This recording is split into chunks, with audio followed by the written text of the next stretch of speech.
Getting the smile and confidence you've been dreaming about, all from the comfort of your home, isn't a total mystery with Bite clear aligners. Just don't be surprised if all your friends start asking, "What's your secret?" Begin by ordering your at-home impression kit today for only $14.95. Bite clear aligners are doctor-directed and delivered to your door. Treatment costs thousands less than braces, plus they offer flexible financing, accept eligible insurance, and you can pay with your HSA FSA. Get 80% off your impression kit when you use code WONDERY at Byte.com. That's BYTE.com. Start your confidence journey today with Byte.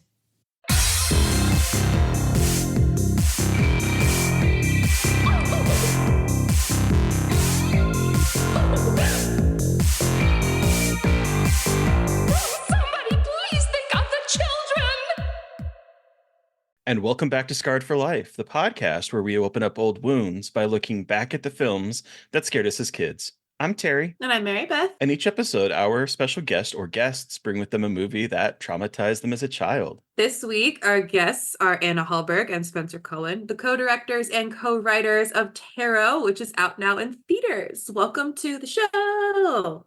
Hi, guys. Hi. Thank you for having us. Yay. Thanks for joining us. Can you tell our listeners a little bit about Tarot in case they have not seen it yet? Yes. So Tarot is a horror movie, PG-13, and it follows a group of kids who break the number one rule of Tarot, which is don't ever use someone else's deck.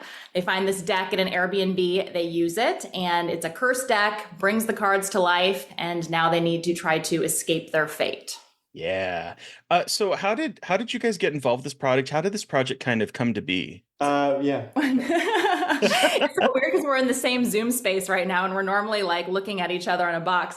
Spencer and I made a short film called Blink with Sony through the Screen Gems lab or initiative that they got started, which was initially the idea to make a short film that they would turn into a feature film.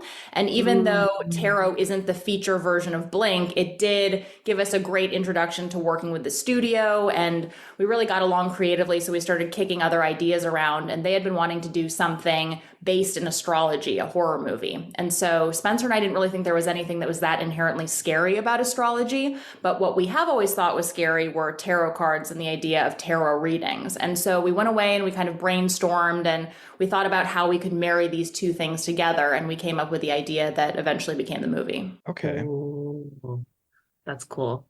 Because it was Horoscope before. So was that a kind of like a script that you had and kind of molded from there? They had the rights to a book called Horoscope. So they had a title. So they basically had a title. They said, we have a title called Horoscope. We want to do a movie around astrology. And that title for us really, it was kind of exciting in the way that it was like, it reminded us of like the Goosebumps books or something. And, you know, the pun of it, the way that it's spelled. And so we were interested and intrigued, but then kind of going down that rabbit hole, as Anna said, there was nothing really super scary about astrology, but the tarot was, and we found a way to sort of marry the two together. So I think the studio basically just had a title. Okay. Cool. Rad. Makes sense. Well, at what point did you bring in Trevor Henderson to work on the monster designs? Because he's been on our show before. He's a friend of ours, and we obviously love his artwork. And it was so cool to see his designs come to life in this film and to see them used so much. Like, I think what I loved so much about this movie is you show us the monsters, which you don't get in a lot, and you show us so many monsters. So when did he kind of get brought into the fold with Tarot? Immediately. We love Trevor Henderson. I don't know how we could have made this movie without him. We were both big fans of his and, you know, followed him on social media and all of those things. And once we knew that we were directing this movie, we reached out to him about designing all of the creatures. But this is the first movie that he's ever done. So it was a really fun process working with him. And also, you know, we had 8 unique monsters here. So there was a lot of things to design, and he just works so fast and is so creative and such an incredible visionary that I really think it elevated the movie in an incredible way. Yeah, and when we started prepping the movie, there were names thrown at us of like, here's this concept artist and here's this person, and we would get sent all their stuff, and it's like they've done every big movie you could imagine. And we were like, hey guys, we found this guy on Instagram we love. He hasn't done a movie yet. he's amazing. Please take a risk on him.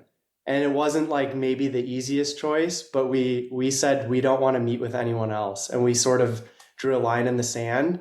And after we did that long enough, they were like, whatever, okay, just go for it. And honestly, it was the best choice we ever made. He's the best. He's incredible. And what's so funny is that when I watched this movie for the first time, I didn't know that he had done the creature design yet for it. And I'm watching this and going, wow, first of all, these creatures are freaking fantastic. And I was like, but they also are giving me like Trevor Henderson vibes. And then I find out like later Trevor is tweeting about working on Terror. I was like, of course, makes perfect sense. That's very observant of you. I'm impressed. Well, they're so good. And I'm a big creature feature fan, and so being able to see like a big movie that has creatures and actually starts to show them was like, this is perfect for the monster kid in me. Well, a lot of it was you did a lot of practical stuff here, right? Because it looked very practical, but it was it's all with augmentations, but like every single creature in the movie was on set in some fashion. Yeah, and that's so cool. I know we're huge fans of practical effects, and like there's a place for visual effects, and it looks amazing in movies. But on our budget, we don't have like Weta doing the visual effects, and it's not a $300 million movie where you get all the things. And so we were really trying to just make this like, if we were making this movie in the 80s or the early 90s, like what would we do? And we tried to go back to those, practical effects and then enhance where we needed. I also think it's helpful too for the actors to have something to react off of. And I think we got so many more genuine reactions and scares and things out of them when there were actually creatures there in the environment versus, having a tennis ball or something on a stick. I was gonna say a ball hanging in front of them. Yeah, totally. It's just not the same.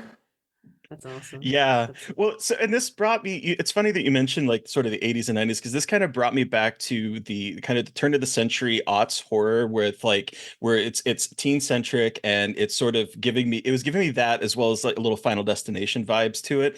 And so I was really clued in on that, but I was also wondering, because it is PG-13s, I went in knowing it was PG-13, but some of the kills are very brutal. Particularly, I'm thinking the attic scene with the ladder. The ladder. Did you have any issues like navigating that rating? Was that like a desire from the very beginning, or how'd you kind of navigate that? Yeah, so going in, the studio said this is going to be a PG-13 movie.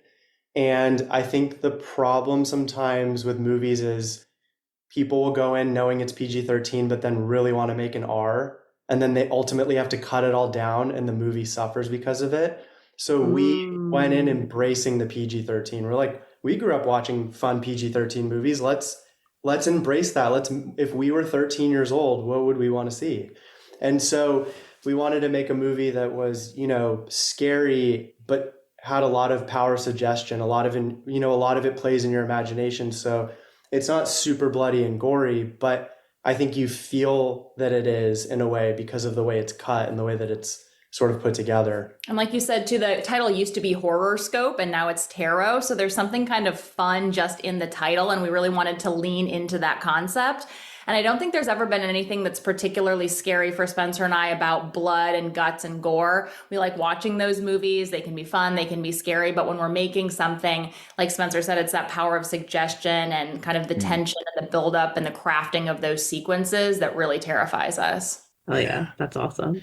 I'm also curious about, because like there's a lot of either young up and coming or they are sort of like on that cusp, like Avantika, who I was like, I just saw her in the Mean Girls remake, and she is like my favorite character in that, my favorite actress in it. She's so funny in that, so it was really cool to see her, and of course Jacob in this as well. So I'm just curious, what was it like working with this relatively young cast? Awesome.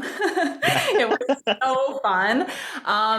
They were all just really collaborative and excited to be there and so down for anything that it made the process really easy. And, we knew going into it that it was so important to have this group of friends that felt authentic. And we were really lucky because they all really bonded and got along. And we shot this movie in Serbia, so we were on location. And so part of the fact was we were all locked down in a space together. And so I think it forced everyone to, get to know each other in a way that you wouldn't if you're going home to your own place. So we really lucked out in that way because I think it comes across on screen that they all are real friends. Yeah, They really do. They banter very well. It feels like actual friend banter, not scripted friend banter. And I like that. Yeah. Well, how did the two of you start working together? We met at USC Film School. So Okay. we had classes together, but we weren't friends. We really didn't know each other. And I started getting asked to do music videos and commercials with bigger budgets than we had for the stuff that we were doing in film school when I was like, I don't know, 20 years old. And I didn't know what to do with the budgets that I had. I wasn't really I didn't know how to put a budget together. I didn't know how to produce. I grew up, I picked up a camera when I was 7 years old and directing was what I did. So I went around USC and I said, hey guys, I have to do these music videos. Who's the best producer here? I need help. And everyone's like, well, talk to Anna. I'm like, Anna from that class? Oh, yeah, okay. So after about 10 people said, go talk to Anna, I finally went and talked to Anna.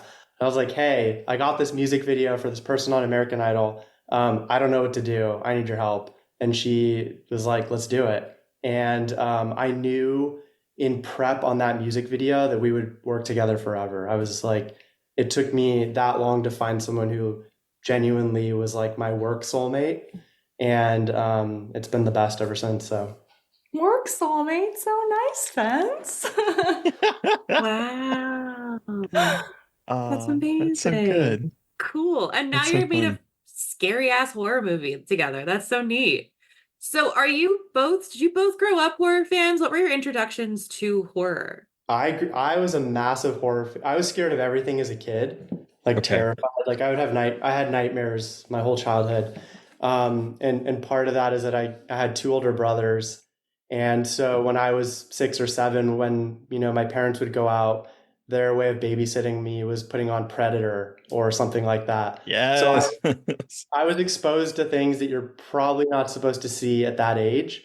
And so, yeah, my introduction to horror was that's honestly some of my earliest memories of watching things is Predator is one of those movies. I think I saw it when I was 6 or 7 years old. Very inappropriate. It was super inappropriate. It's so funny because I am the big brother, and so I was doing that to my brother. I was introducing him to yes, absolutely, to movies that he probably should never have seen. But it's we're watching it. Let's watch it.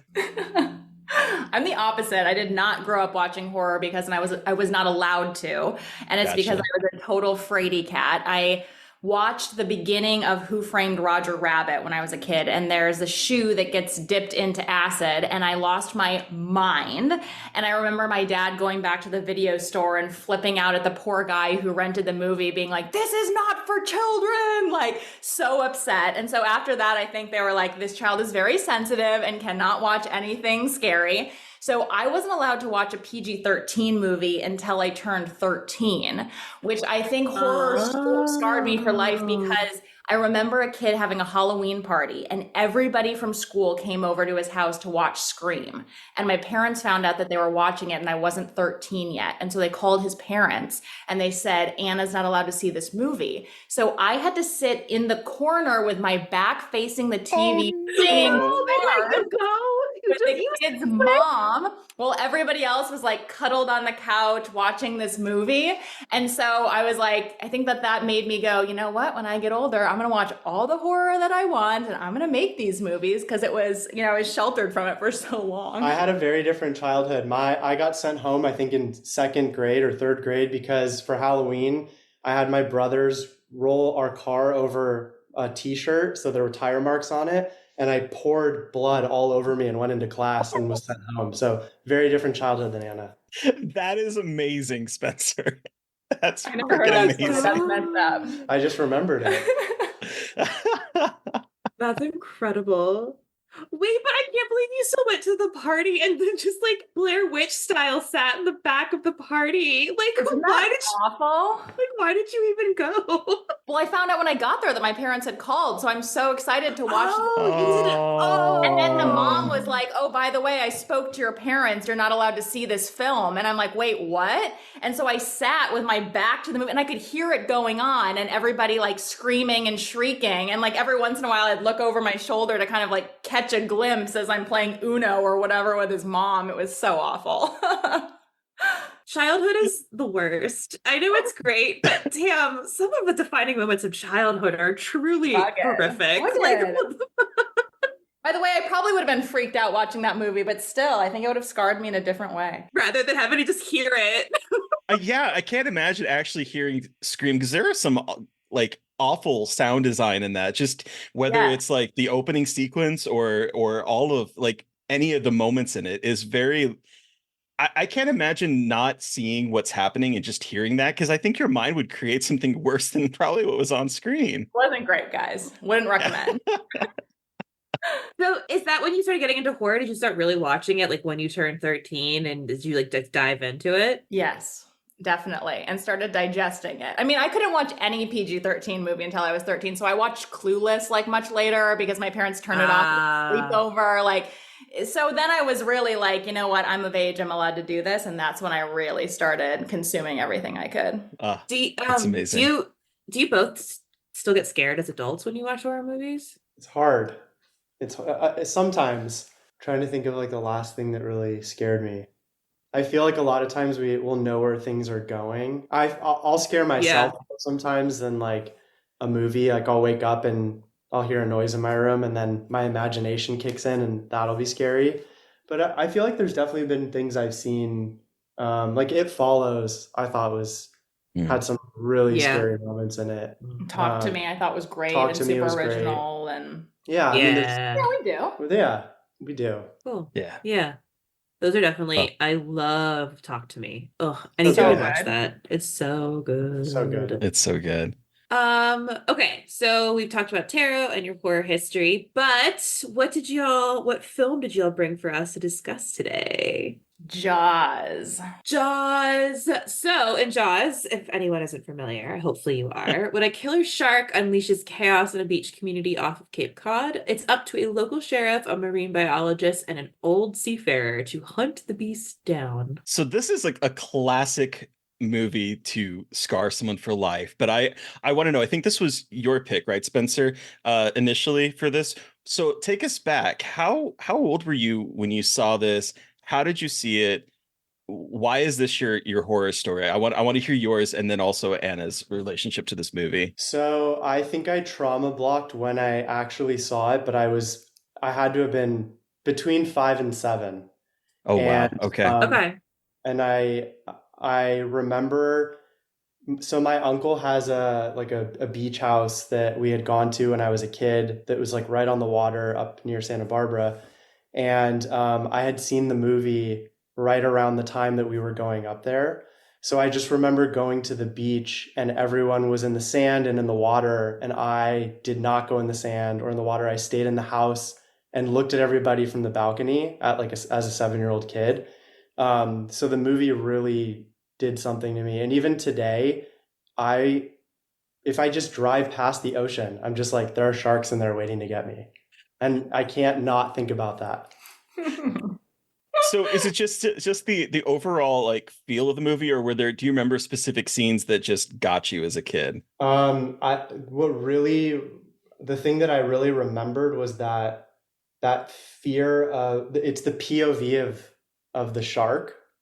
And it's that fear of the unknown that we're like floating on top of the water and there's all this stuff, all this water below us and anything could be there. Which for me, the ocean is almost scarier than being in like a dark room with the lights out because there is so much space and anything could come up and grab you. So I don't know. I think it was just the feeling of like seeing Chrissy's legs kicking in the beginning of the movie and just the POV of the shark moving up closer and closer and closer. That was like embedded in my mind. Oh, yeah. What about when did you see it, Anna? So this movie was rated PG, Right. although I doubt it would be rated PG today. But I don't think there was a PG-13 rating There when this wasn't was No. until released, right? Came like a decade later or something. Temple of Doom, Temple right? of Doom. Temple of Doom. Temple of Doom. So I was allowed to watch this movie, but I probably Okay. shouldn't have been.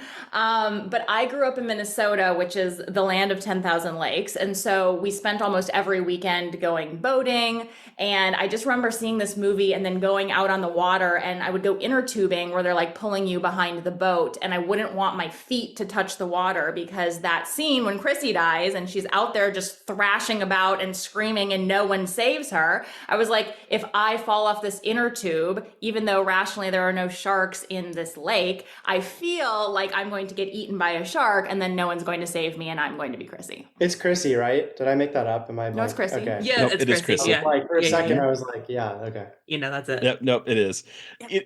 So it's really funny that you say that, Anna, because I saw this when I lived in Alaska.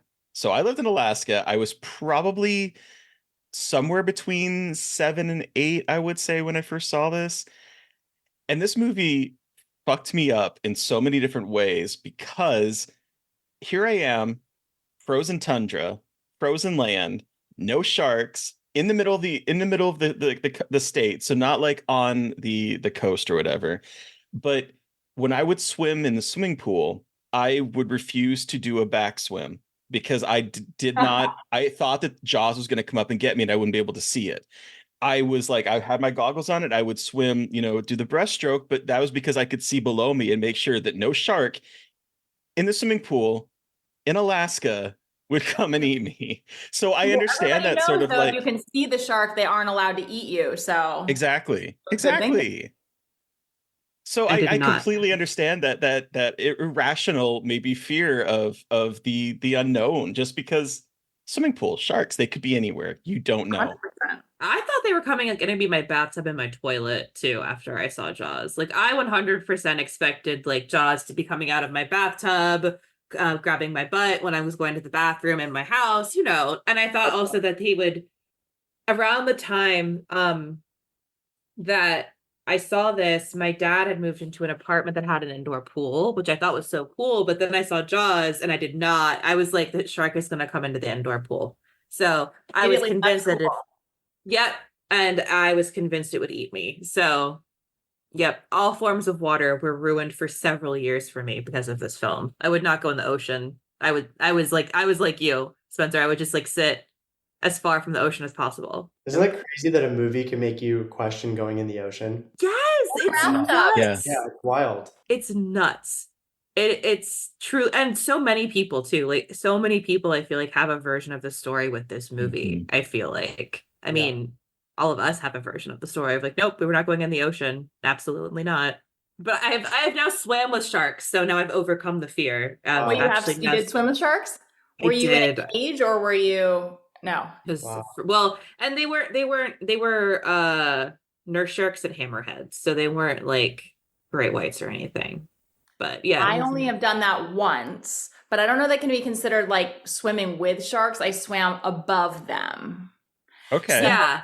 they like go out and they apparently feed them, so that they like come there and then they're technically full in quotes, but like, are they full? I mean, I eat, but I'm not hungry, I'll have a snack and I'm like, I'm not really hungry, but I could do that.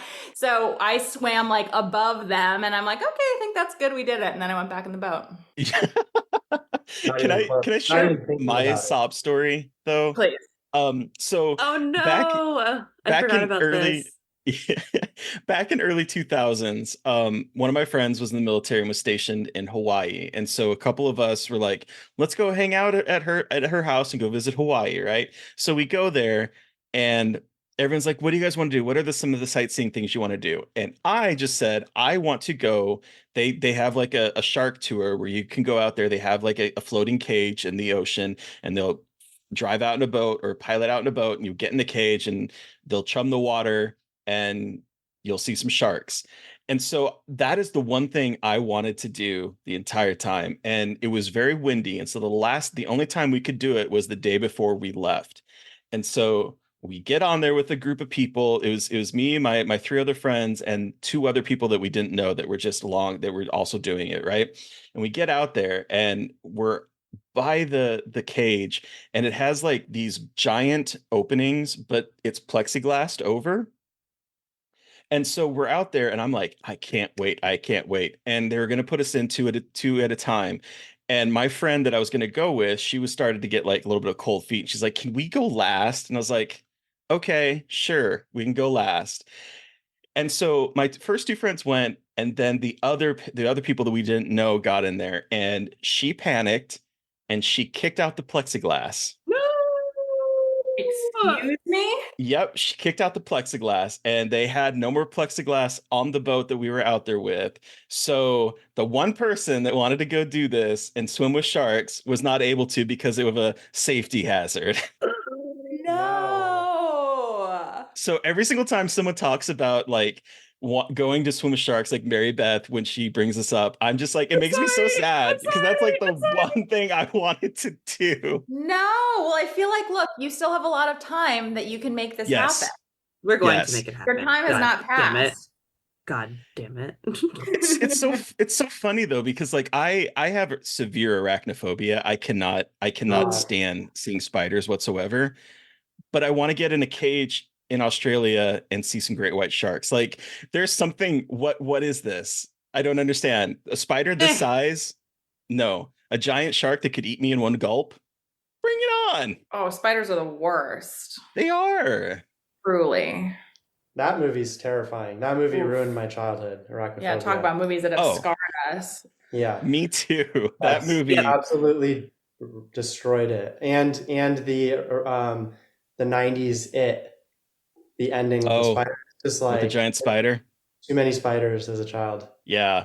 Yeah, it's always funny. Everyone always asks me, did arachnophobia give me arachnophobia? And it didn't. It just made me realize where they could be. And it made me more scared because I didn't realize they could be in a cereal box. Like Totally. It just ruined- heightens it and makes you afraid of everything because you're like, Yeah. a spider could be hiding in this glass right now. A shark, I don't Exactly. think is probably in my cup of water, but a spider could be in Could there. be in your bathtub though. So true. So true. Oh my God. Ugh. Gross. Gross. I'm not even scared of spiders, but ugh, God. So lucky. It's terrible. Yeah, it's life changing in such a bad way. It is. The other thing that I do hear a lot about people that saw Jaws at a young age is that it made them want to like be a marine biologist, and that was me. Like I was like gung ho. I'm going to be a marine biologist because Hooper was so cool. Granted, now I'm like, oh, I think you just were attracted to Hooper as like an adult that's understanding sexuality. But as a kid, I was like, I want to be Hooper and be a marine biologist. Was that ever for? I mean, Spencer, I know you seem to like want to stay away from the ocean, but was that ever something that you wanted, Anna, or Mary Beth? I know you did. Oh, right? I did for sure. I don't know that Jaws Yeah. influenced it, but I certainly went through a period, and so did my best friend, where we wanted to be marine biologists. And I don't think we knew at all what that meant or what they did, but we knew that we wanted to be one. Yep. Yeah. Exactly. Oh yeah, I wanted to be a dolphin trainer. Like that was like my dream. And at the Baltimore Aquarium, because I grew up in Maryland, I got to feed the dolphins once, and I got to wear the boots, and I was like, "This is my dream. I'm going to be a dolphin trainer." And then I realized I'm really bad at science, so Seasick. Small practical That'll do it. small Yeah. yeah, small practical factors. It's fine. It's whatever. It's fine. But I will say, speaking of revisiting this, I forget how attractive this whole cast is. I will say, like, I know that Richard Dreyfuss, right? But I don't know why I just like totally forgot his name. I know he's like kind of like an old annoying man now, but boy oh boy was he a cute little seafaring marine biologist in his little shorts and his little hat. Mhm. I just love watching this movie and seeing him like that. It's just cute. He's a cute little Glasses. man. He's so cute. Just does it for me. So this movie is a classic, right? It's obviously it's a fantastic. It birthed the modern like blockbuster. It's everyone, like I think this movie either terrifies everyone that first sees it or there's something about it that they fall in love with. And every single time I watch this, I'm always surprised at how much character building there is, particularly with like the town and the mayor Vaughn, who is like, they kind of allude in the book. He is I don't know if either of you have ever read the book, but in the book he is like a mob boss almost. And so like here he is like as a realtor and doing all that kind of stuff, but like there's something very, of course, seedy about him. Ignoring the fact that, of course, he's just a bad mayor who's more interested in profit than lives at his place. But there's something very seedy about his character, and every single time I watch this, I'm always taken aback by some of the character work in this movie. It's amazing. It's a masterclass. I mean, I feel like the movie spends more than half of the movie just getting to know who these people are and setting them up. And Richard Dreyfuss doesn't even show up until like a half hour into the story. Yep. And Quint is like, I don't even know how deep in, but then they become this team. And no, the character building is absolutely incredible. And I mean, there's so much that's already been said about this movie, but something as simple as, you know, the scene between Brody and his son at the kitchen table. I mean, I feel like any movie made today, the note you get is from a studio is like, cut that scene. It doesn't do anything. It's not whatever. And it's like that scene makes the movie. It's such a good, beautiful. You watch it today, and it just, every time I watch it, I feel like I understand it more and more. But like, yeah, so good. And I was thinking about that recently because I saw this when I was 4. Like, should not have seen it. My grandpa was babysitting me. He's done this with like every grandchild he's babysat, and they've learned to stop letting him babysit. But all the 2 oldest grandchildren, who are of course the only 2 girls, were traumatized by grandpa.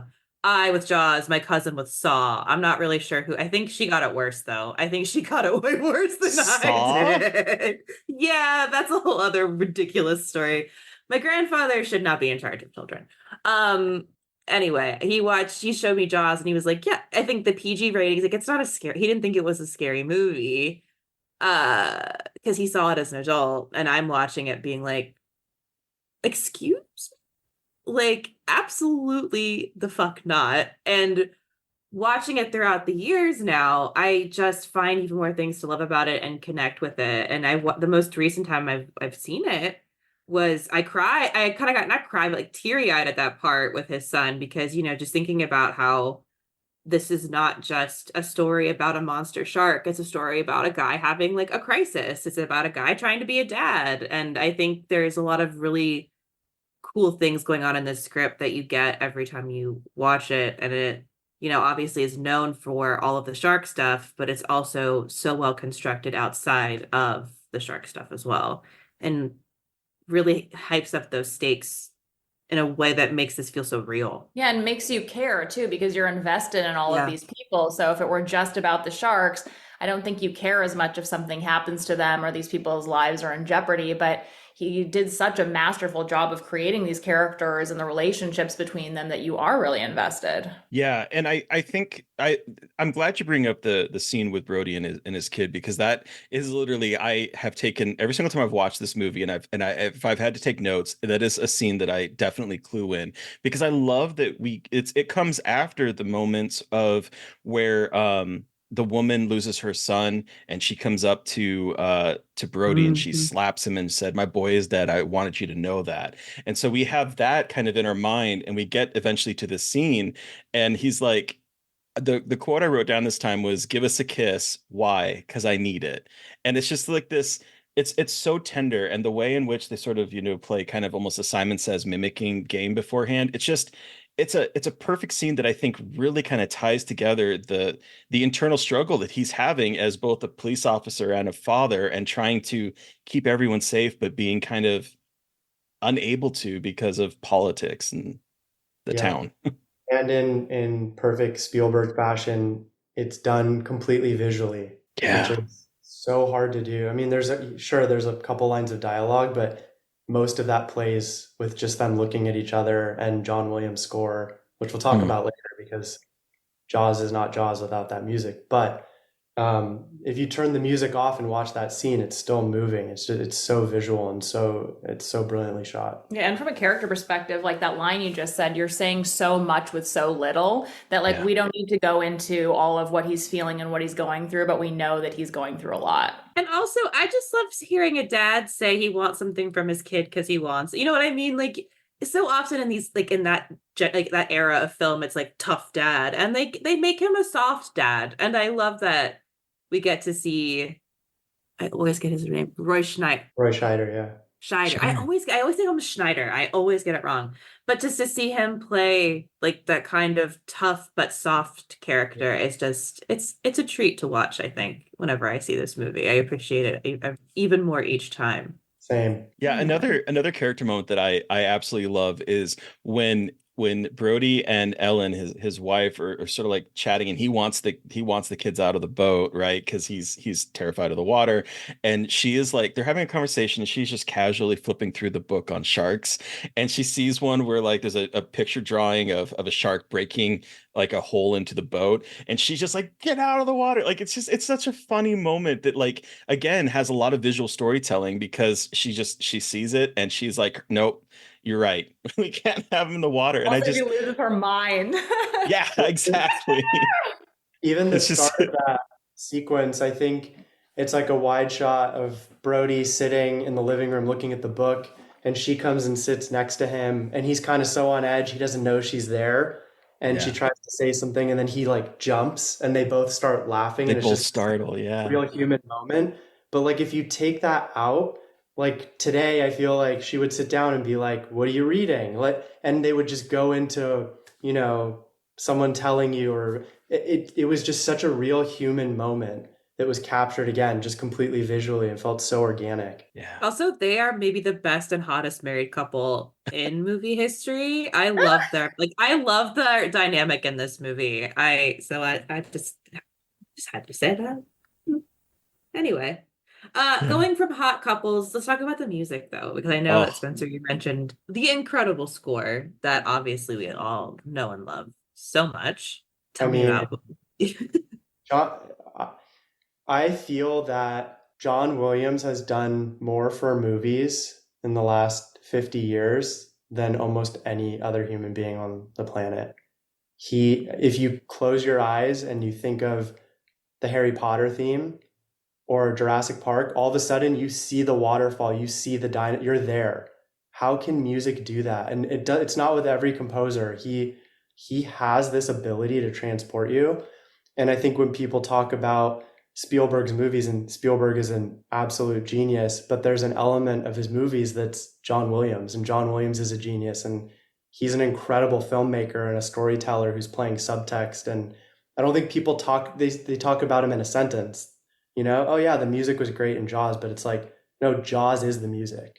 Jaws is the music because of the music. Star Wars is the music. Yep. Star Wars, I mean, like just the two note, like da da da, like you've created fear with just that, and it's incredible. So like it's like I hear it as I see the word Jaws. It's like they're hand in hand, and like you're saying, like, all of the music, like I also think of Close Encounters of the Third Kind, right? Like that music is epic, and all of the epic music that has, I think, shaped most of our childhoods and like our big blockbuster movies we saw when we were younger. Like he is the soundtrack of our childhoods. Sorry. Yeah, no, I was gonna say I try to go every year to hear him play at the Hollywood Bowl. Do you guys ever go to that? No, neither of us are on the West Coast. Oh, never mind. Okay, well, if you make it out here and he's still doing it, it's one of the most amazing concerts ever, and it's crazy because his work to choose from is so vast that it's like, obviously there are a couple that you always think of, but then there are so many surprises constantly where you're like, oh my gosh, I forgot he did that, or wow, he did that too. Like, it's so incredible. Yeah, it's so funny, Spencer, when you brought up Jurassic Park or gosh, my mind just blanked. Harry Potter. The moment you said those, like I literally was hearing da da da da, and then you're there, or dun dun dun dun. Like it's just immediate. It's iconic, and I agree. Like I have some favorite composers from that time, particularly like Jerry Goldsmith is one of my favorites, and Christopher Young. But like in terms of iconicness, You're right. I don't think there is any other person that has probably influenced music. I mean, Superman, for that matter, right? It's just like it's E.T. Oh iconic. all of it. yeah. If you E.T. think of ET and the music plays, you see the bike going across the moon. Like Yep. that, the movie's playing in your head. And you could think of a bunch of other movies where you're kind of like not remembering the music and you can't see it. It's such a weird thing how music can visually connect you back Yeah, to his something you've themes seen. transport you and they make you feel something. Yeah. They really Goldfish do. is They amazing. they dig into your soul, it feels like, and like they capture the magic. Like with Harry Potter, like they really do like I don't understand how he is so like able to capture the magic of what it felt like reading those books was when I was a kid. It's very weird. And I think that composers are actually magicians because I do not understand like how your brain works that way. It's incredible. It's just like daunting and like, oh my God, that is like alien knowledge to me. And it's so incredible that he's able to do it over and over again for decades. Like that is magic magician powers right there. Hasn't he been nominated for more Oscars than anybody? It's like 50 times or something.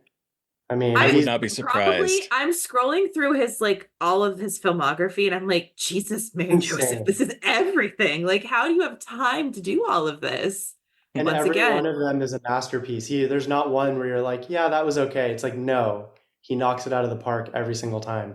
Every He's single time. 90 something now, He's right? so old now. And is still just did it the last Indiana Jones. He's just like doesn't stop. He's amazing. Yeah, he was born So- in 32. Wow. 32. Think how much the world has changed since he was born. That's crazy. I know.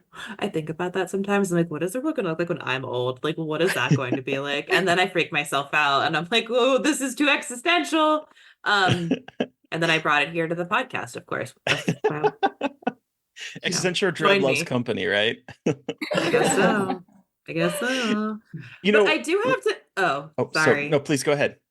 Okay. I was gonna say I just have to bring up this scene that will always make me upset and terrified is when they go scuba diving and it's when Richard Dreyfuss' character goes scuba diving and finds the corpse at night because they're just like, no, we're going tonight. We're going tonight. That scene as a child scared me more than anything. I was like, absolutely not. Because what would happen is I grew up on the water. Like I grew up in Maryland, like on the water, going in beaches and stuff, and I would go swimming and I'd close my eyes underwater and always expect that man's face would pop out. For years, when I would go swimming in like the Chesapeake Bay or the ocean, I was like, that man's gonna pop out. Like I knew he wouldn't, but it would always come into my head. And that moment has absolutely wrecked me ever since because it's so gross. It's like the grossest part of the whole movie because there's not a lot of gore in it because of the rating, but that part is so scary. So It's Also- so gross. Wasn't that a reshoot or additional photography or something? It was. Yep. He Yep. he shot it in a pool, like in a backyard pool, because he was like, we need another stinger, so let's do this. And it is the most effective moment of the movie. And it for me as when I was watching it as a kid, like that is for me as well, Mary Beth, the moment that like, it's so scary. And you know something's probably coming, but you don't expect it to come out of the little hole in the side of the ship. A shark, and it was a don't man's expect it to be a body. severed head too. I think that's what also you're kind of like, maybe shark, something's going to be in there, but then just a head floats out. Well, and like Yeah. to me, it felt more like, oh God, it's a serial killer because I'm like, what would just leave like an animal wouldn't just leave the head there, right? So I'm like, it had to be a person. Like my little kid brain was just like short circuiting with trying to understand like what's happening. It's a smart shark. Oh no, they are smart. Like that's terrifying. The idea that a shark could want revenge like makes me so terrified. Exactly the And- reason that a shark could find you in a bathtub. They're smart, they'd figure it Yeah, out. Exactly. yeah, exactly. They can smell me through the pipes. They'll get through those pipes. Totally. It's so funny though, what can terrify you as a kid, because what this movie did to me is that I remember I have vivid memories of watching like marine docuseries like on television that they would be with the shark cage and all that kind of stuff. And I was so terrified that I thought in my mind, my very hyperactive mind, that my couch was a boat and I had to sit on the couch. And so if I got on the couch and then the program changed and it was about sharks or it was with water, I could not leave the couch because sharks would eat me, and the couch was, my safety. So it's so funny how like those irrational things can affect you as a kid. Oh yeah, your imaginations are crazy. I mean, I remember my dad and I would play dinosaurs, and the furniture very similarly was the land. And after Jurassic Park, like he was a dinosaur, and so I couldn't go under the ground or the dinosaur could see me. There were all these rules in my head, but I like can remember what it looked like and felt like, and it was very real. And now as an adult, the scene that terrifies me the most for this, well, there's two. The first one is the shot of when they're in the sort of like side lagoon pool area, and the guy falls off the boat, and then you just see like the top down of the shark kind of coming in from the side, and it's just you just see this white streak moving through the water, and he just goes under. That scene is so effective, and it's one of the first times that we actually get to like see the shark up close, and it's still, even though it's covered by water and it's a little blurry, it's still like it gives you that sensation of this is a big thing, and that is scary. Yeah, no, that's an amazing scene. Yeah, and even just the way that the violence, again, there's so much suggestion. It's a lot of it is actually not on the screen. You see him and getting bitten and eaten, and then you don't really see anything, and then I think all you see is like a limb, the leg, down, which is horrifying and awful. Right. But like you think of something shot today, you would see it all, and just that restraint of like, I'm not going to show you. You don't get to see what's under the water. You don't get to really see the shark, and you're just going to see this guy's limb detach and float down. Yeah, that power of suggestion, which is also reminding me that I was then afraid of the wake behind our boat, because when you saw the shark moving in Jaws, it was just things were moving. You didn't quite see it below the water. And so I'd see the wake behind our boat, and I'm like, is there a shark now following our boat? Probably. Most likely there was. But I think the scene that scares me the most now as an adult is just the way in which Quint talks about the disaster, the Indianapolis, where he's like talking about the way in which everyone went in the water and they drowned and the sharks came, and I forget the number, but he talks about where he's like, the number came in, 1,100 men came in the water, 316 came out, sharks took the rest. It's just the way he's a master storyteller in terms of like his voice, and the way he is just telling that story just sucks me in as an adult and just gives me shivers, honestly. That is one of the best scenes in movie history. It's perfect. It has everything in it. And the performances are not only so powerful, but in that moment, you understand why he's Captain Ahab in this like really beautiful, haunting way. I go back and watch that scene all the time. The way it's shot, the way it's the acting, everything about it is perfect. Yeah. It's funny because when I was a kid and I watched this, I was like, this is boring. It's like that moment where you're just a kid, you're like, and then you watch it now and you're like, I knew nothing. I didn't understand. It's like exactly like this explains so much about everything.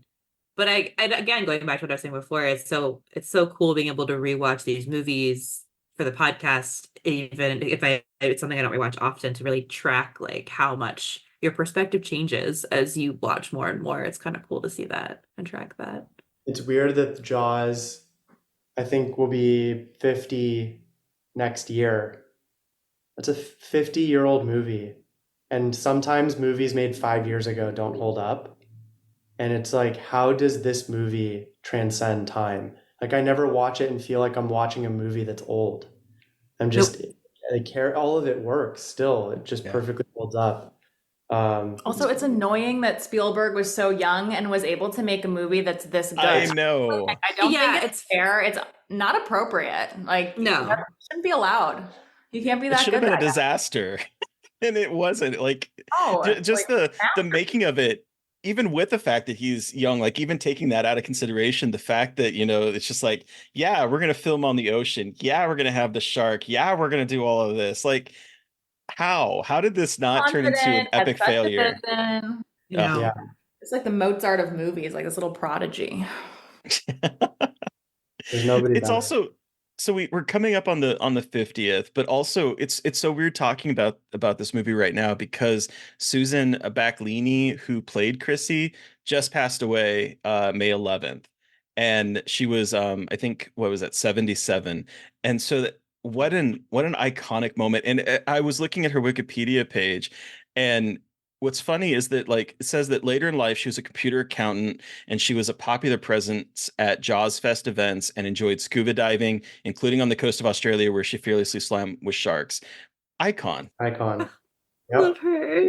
We just published a piece about her on Dread Central today about like we wouldn't Jaws is so effective. Like Jaws' opening scene is so fucking scary and so just like immediately makes you realize like this is not a safe movie, and it is just like so fucked up and troubling, but she makes it so scary. Her screaming sounds like she's actually dying. Like it's such a well acted scene, and I know it's so brief, but like without her, that movie, I don't think that like it wouldn't have grabbed people the way it did. Like we all know how important that cold open is for any movie, and her Yeah. performance really made it feel like, oh my god, wait, like this is something different than I've seen before. Like When this she goes feels under and you can hear the water Like gurgling in her throat. and oh, it's so gross. I mean that sound just does it all. You're like, this is you feel it. You really I know it's like it's awful, but like in a good way. Like it again, it feels like, oh wait, is she actually dying? Like what's going on? Like And then are we is this And then it cuts to the guy sleeping on the like passed out on the beach in between. So you're like, she's being dragged and ripped around, and then he's just like passed out trying to talk to her. So good. So it's good. such a good fucking beginning to a movie. Rest in peace to her. I just found this out because I'm still on her Wikipedia page, but apparently, so in 74, she was working as an extra for a casting agency when a request came in for someone who was willing to work in the nude and who was a good swimmer in the ocean. And she submitted a nude photo of herself and was brought to the attention of Steven Spielberg. She pitched her beauty saying, quote, "If you use me, you could get close-ups during the stunt itself. If you use an actress, you'll have to hide her face." Wow. Wow. All right. Amazing. Good Amazing. for her. She's like, hire me. And you know what? Great. You crushed it. So Yeah. That's Crushed it. incredible. Hell yeah. Ugh. Is there anything else we want to touch on with Jaws before we wrap up and give this our rating out of 5? The one thing I will say that is still a thing that it cracks me up thinking about it now is that when I was a kid, I saw this and I saw Amityville Horror, and I thought they were the same place, and I thought the East Coast was just fucked up. It is though. It is. They should be the same place, actually. Right? That would be a great series or something. Amity. Oh my Amityville god. Jaws. Yeah. like I might have sharks in my pool here in Alaska, but at least I don't have all this other stuff. Exactly. God. The East Coast is fucked up, so like you weren't that wrong. It's all kind of haunted and weird, so but anyway. Yeah.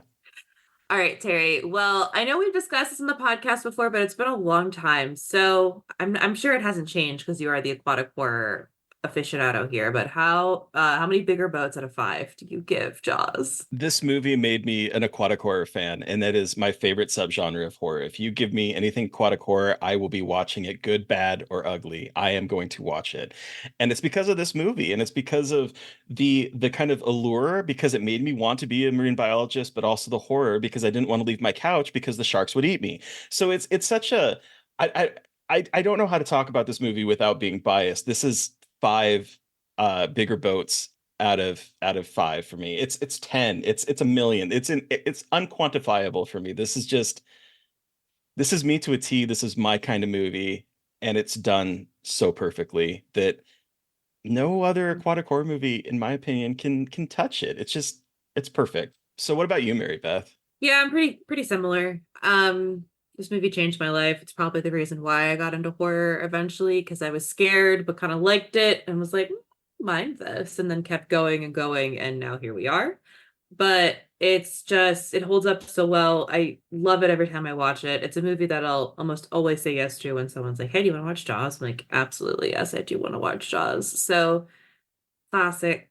5 out of 5, 10 out of 10, all of the boats forever. But Anna and Spencer, you have the final word. How many bigger boats out of 5 do you give? All the Jaws? bigger All the boats out of boats, yeah. 5. Every boat, yeah. Every boat Oh, you can find. They're gonna need them though for for the about shark. They truly are. Truly are. Oh my Uh, God. well, And thank it's you the both perfect way so. to start Oh, the summer. It's not the summer it yet, but like is. we're kind of easing our way into summer, so it's a good movie to for the start of the season. I won't be going in the water. I was gonna say, in case you were thinking of visiting the beach, go ahead and watch this movie and Not ruin gonna your happen. summer. It'd be Nope, great. not happening. My favorite thing is I think a number of places do this, but the one that pops up, I believe it's in Austin, where they have like basically a giant you get inner tubes in their big lake and they put it out on the big screen and you're in water watching Jaws. Cool. Was that for you? Would you do that, Spencer? I feel like I would do that. Yeah. Safe. That one's safe. That feels safe. Epic. Yeah. Yeah. Well, thank you guys both so much for joining us to talk about tarot and Jaws. Where are you guys online? Where can our listeners find you if you have social media presence? And the floor is yours to plug away. I'm on Instagram. It's just my name at Anna Halberg. I'm on Instagram too. I barely use it, so I don't even know my name. I think it's my name. Or I am Spenser Cohen. I am Spenser Cohen. Yeah. I know it. I'm the worst at social media, guys. It's not worth it anyway. It's not.